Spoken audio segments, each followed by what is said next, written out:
When we talk about the promise of America, we're talking about a trajectory. Oftentimes, it has taken a very long time for this country to get on the right side of social justice issues, but eventually it gets there. Why does it get there? Because people work to make it happen. People see the arc of American history, and they're able to work to pull it towards the right side of justice. Jews are change makers, and so our name is a call to action, not to sit and watch the arc bend towards justice from the sidelines, but to actually work to make it happen.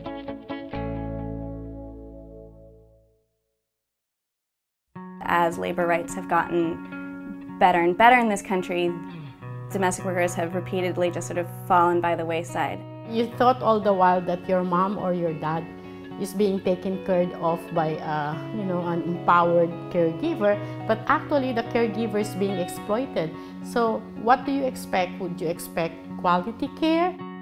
So one of the things that we work on is the Domestic Workers Bill of Rights, and that is a bill in the California legislature.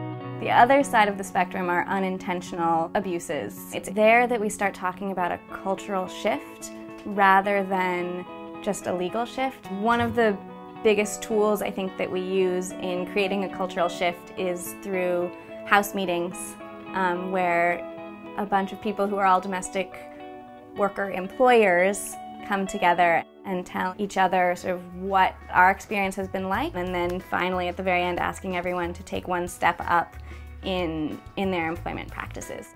We wanted to develop direct relationship and to develop trust so that families are also educated. A lot of it comes down to opening up communication and talking to the person who works in your house. Working with Bend the Arc is really heaven sent for us. They wanted to join the fight, join the campaign, whatever they can do to support and also to reform the industry.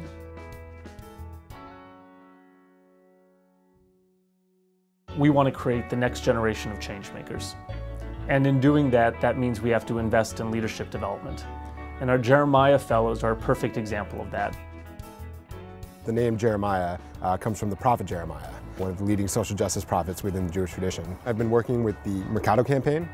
Mercados being ethnic supermarkets where the overwhelming majority of the employees lack legal status. So we had hoped to talk to the ownership and really try and get them, at the very least, just to treat them fairly and with respect and dignity.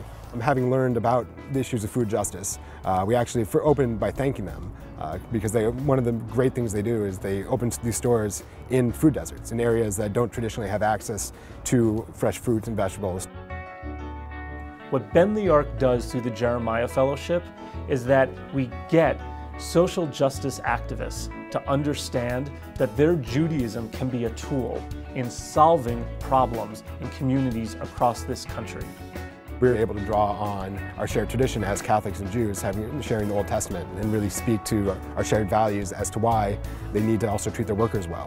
Food justice isn't just how the food's grown, it's also how it's sold and how the people who grow it and how the people who sell it are treated. And so really understanding that interconnection put us in a great place to really be able to talk both about the food desert issue and then also how it's tied in with the quality of life for the workers.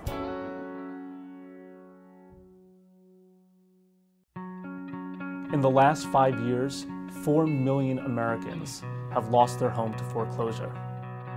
We had missed one payment. That was enough for me to have problems with this house.